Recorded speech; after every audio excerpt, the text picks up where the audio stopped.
Welcome to Physics Tips for IIT and PMT with Vipin sir. आप सभी लोग जो क्लास 11th में आए हो, यूनिट एंड डायमेंशन के टॉपिक को कर चुके होंगे। वहीं पर एक और इंपॉर्टेंट टिप मैं आपको देने जा रहा हूं। अगर यूनिट एंड डायमेंशन के टॉपिक को आप देखें तो सबसे इंपॉर्टेंट और रेलेवेंट कॉन्सेप्ट होमोजेनिटी का है, जिसे प्रिंसिपल ऑफ होमोजेनिटी भी कहते हैं। Dimension of left hand side dimension of right hand side के बराबर होते हैं हर स्टेप में। आप फिजिकल क्वांटिटीज या फिजिकल फॉर्मूलाज के रिजल्ट्स को वैलिडेट कर सकते हो by applying principal of homogeneity.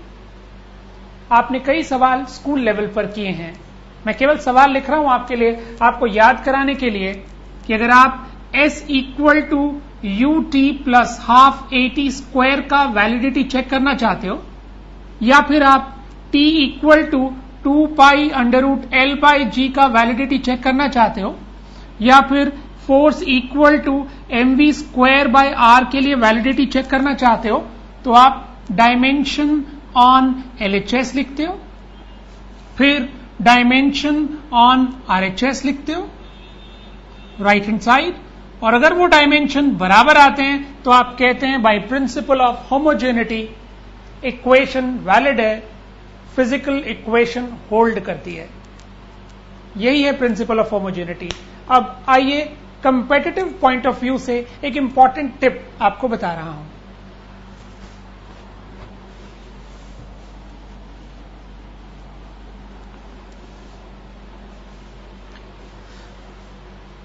जब आप कंपेटिटिव एग्जाम में होते हैं तो एग्जामिनर का माइंड प्रिंसिपल ऑफ होमोजेनिटी पर होता है और वो इसके बियॉन्ड जानना चाहता है जो आपने स्कूल लेवल पर किया है। तो एक इंपॉर्टेंट टिप आपको बता रहा हूं, e रेज टू पावर या फिर लॉग के पीछे लिखी गई कोई टर्म, या फिर a रेज टू पावर,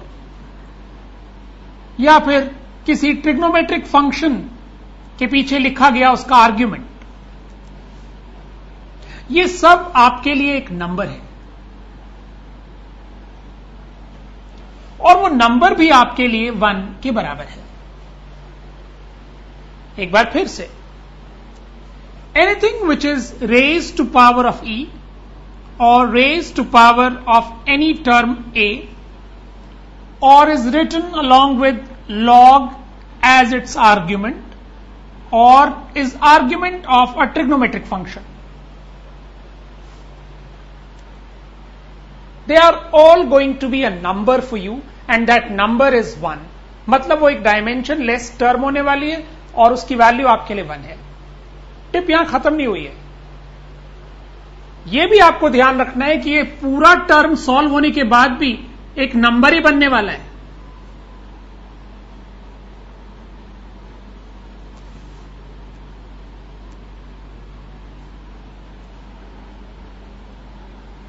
और वो नंबर भी आपके लिए 1 है,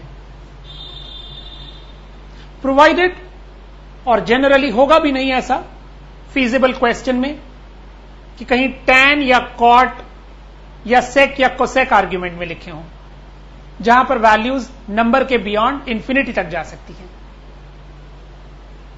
तो क्या कहा मैंने, e रेज टू पावर में जो टर्म है वो भी एक नंबर है, and e raise to power n जब सॉल्व होगा तो भी एक नंबर है, और नंबर आपके लिए डायमेंशनली 1 है। आइए इस कॉन्सेप्ट को अब अप्लाई करें एक सवाल के ऊपर।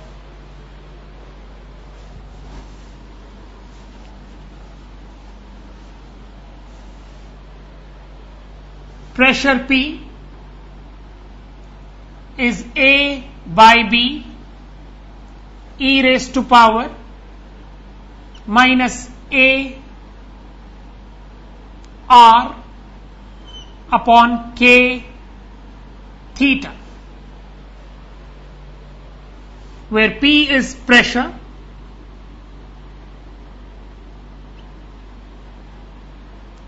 R is distance, K is Boltzmann constant and theta is temperature.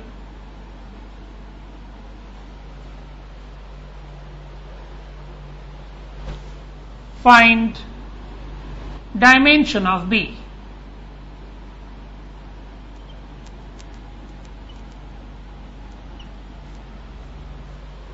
इस तरह का सवाल आपके सामने कम्पिटिटिव एग्जाम में आता है।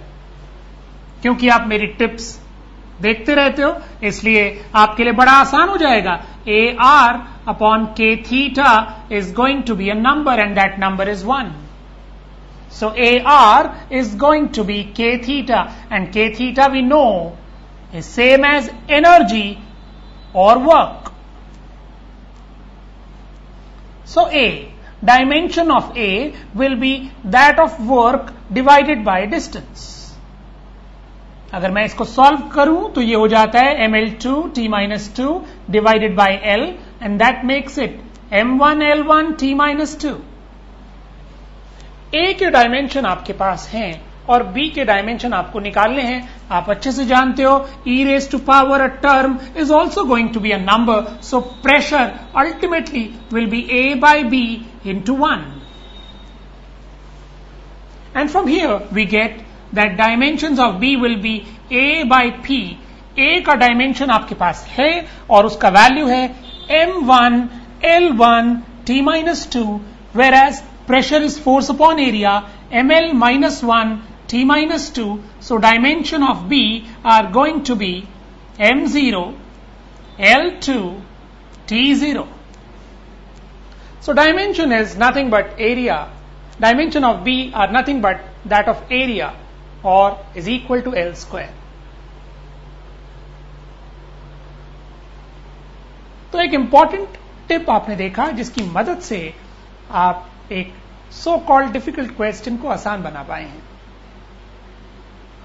You can join my course at www.superprofs.com. Thanks for watching.